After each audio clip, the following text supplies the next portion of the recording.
Hello! Hoje nós vamos falar sobre bioenergética.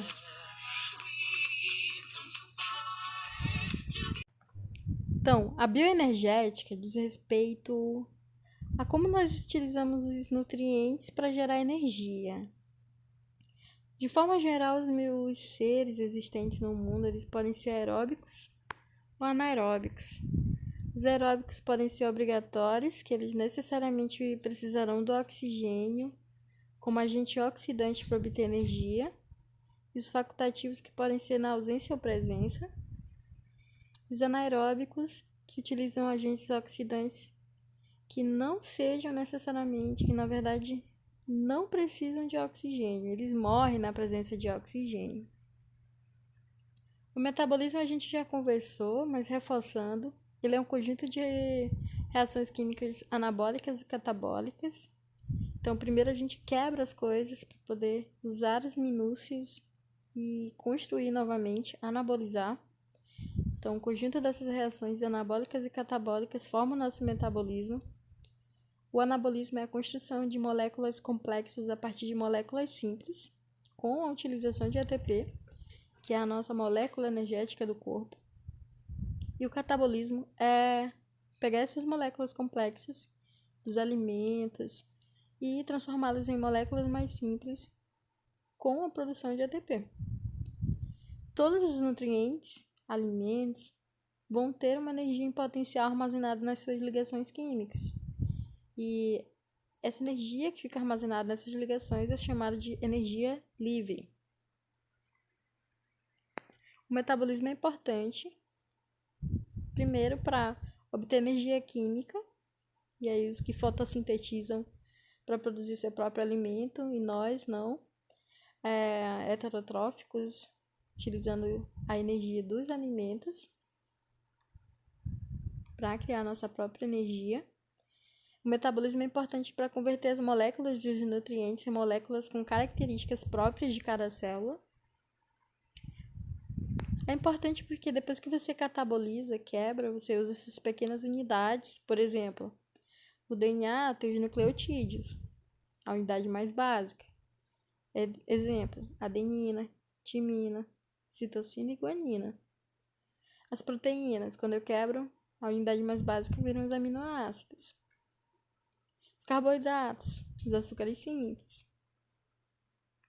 Os lipídios, ácidos graxos.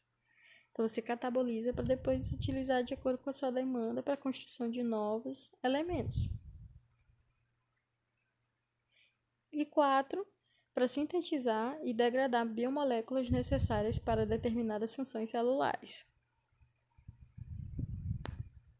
Então, esse fluxo de energia ele fica o tempo todo acontecendo. Então, eu pego moléculas de alta energia, por exemplo, eu pego uma fruta, pego um bife com gordurinha de preferência e eu vou transformar isso em um elemento menos complexo, de baixa energia.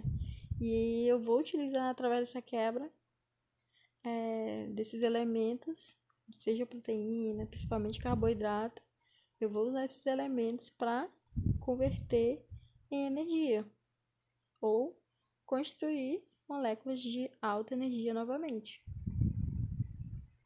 Isso é o que a gente chama, então, mais uma vez, de reações catabólicas e anabólicas. Agora vão começar a surgir alguns termos aqui que são importantes para a respiração da célula, para a produção de energia. E uma delas é o ATP, que é a molécula energética do corpo. Ele é um trifosfato de adenosina. Ele tem uma base chamada de adenosina, ligada a 3 fosfatos. E temos também a nicotinamida adenina dinucleotídeo fosfato reduzida, que é abreviadamente chamada de NADPH. São produzidas pela degradação de metabólitos complexos. São fonte de energia para reações biosintéticas de outras reações. Então, eles conseguem ser produzidos a partir da degradação de moléculas que têm alta energia armazenada. E depois eles, enquanto moléculas energéticas, conseguem fornecer, como está demonstrado aqui, eles conseguem fornecer energia para a biossíntese de outras moléculas consideradas moléculas complexas. Então, aqui os carboidratos são as principais fontes para essa produção de ATP. 1 grama de carboidrato nos dá em média 4 quilocalorias. As unidades mais básicas de carboidratos são carboidratos simples, como glicose, frutose e galactose. A digestão desses carboidratos ela começa efetivamente na boca, se for o amido, são várias moléculas de glicose unidas. Nós temos a ação da amilase salivar, que inicia a digestão desse carboidrato. Depois vindo então para o estômago com sua acidez.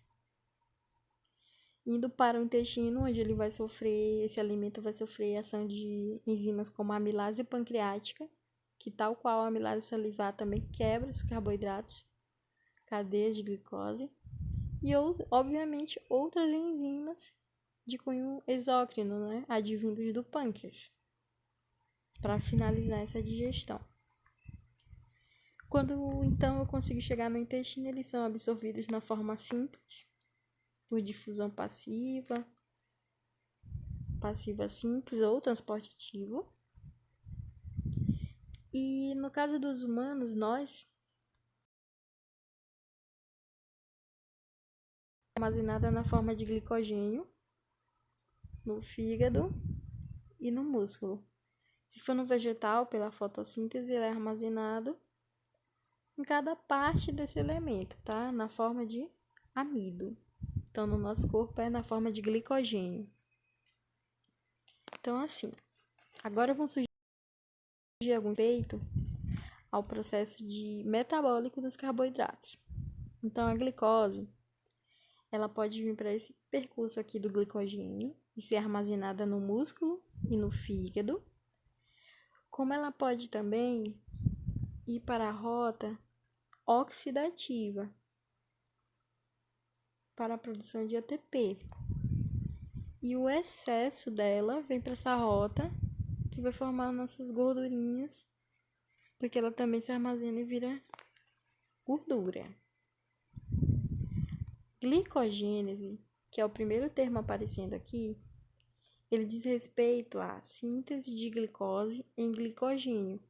Então, quando eu como alguma coisa e degrada em glicose, se essa glicose for ser armazenada, ela vai ser armazenada como glicogênio no fígado, no músculo. Agora, se eu pegar essa reserva que eu armazenei e quebrar em glicose, ou seja, eu fiquei muito tempo sem comer e estou precisando e não consigo comer agora, eu quebro a minha reserva. Esse processo é chamado de glicogenólise. Próximo processo, gliconeogênese. É quando eu formo glicose a partir de outras substâncias, por exemplo, aminoácidos, então vem do metabolismo de proteínas, glicerol, vem do metabolismo de gorduras, piruvato, que é o clássico, né? E lactato. Então, isso acontece lá no fígado e pode vir a partir de gorduras, proteínas ou outras substâncias que vão produzir glicose e, consequentemente, ATP, por uma rota que não é convencional, que seria um carboidrato complexo. Então, nós vimos a glicogênese, nós vimos a gliconeogênese, que foi esse último. Lipogênese é quando essa glicose é armazenada na forma de gordura, tá? E glicólise é a quebra. Sempre que tiver lise é quebra, tá? Da glicose. Existem alguns hormônios que auxiliam nesse processo de metabolização dos carboidratos. A clássica insulina, que é produzida pelas células beta-pancreáticas e que aumentam com o aumento da glicose sanguínea. Servem para auxiliar no transporte dessas moléculas para dentro das células. Nós temos o glucagon, que é o contrário da insulina, ele estimula a glicogenólise. O que é glicogenólise? É eu pegar glicogênio, que está armazenando glicose, quebrar e liberar glicose. E estimula a formação de glicose por fontes que não são as convencionais.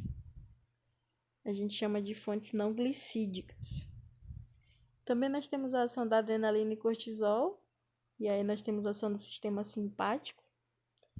Quando você fica estressado, você aumenta seu nível de glicose, porque outras fontes são usadas para produzir a glicose, tá? A adrenalina faz isso, a quebra do glicogênio para liberar a glicose. Então, isso aqui não combina em nada, estresse, não combina em nada com pacientes diabéticos. E de forma geral, esse é o metabolismo, o catabolismo, o anabolismo, quando se fala de carboidratos. Mas tem uma parte que nós vamos focar hoje, na segunda parte da aula, que é a parte de bioenergética, que é o que acontece quando a glicose foi absorvida e ela não foi armazenada e nem virou gordura. Ela vai entrar para processos oxidativos, tá? Ela vai ser útil para a produção de ATP. Então, até a segunda parte da aula.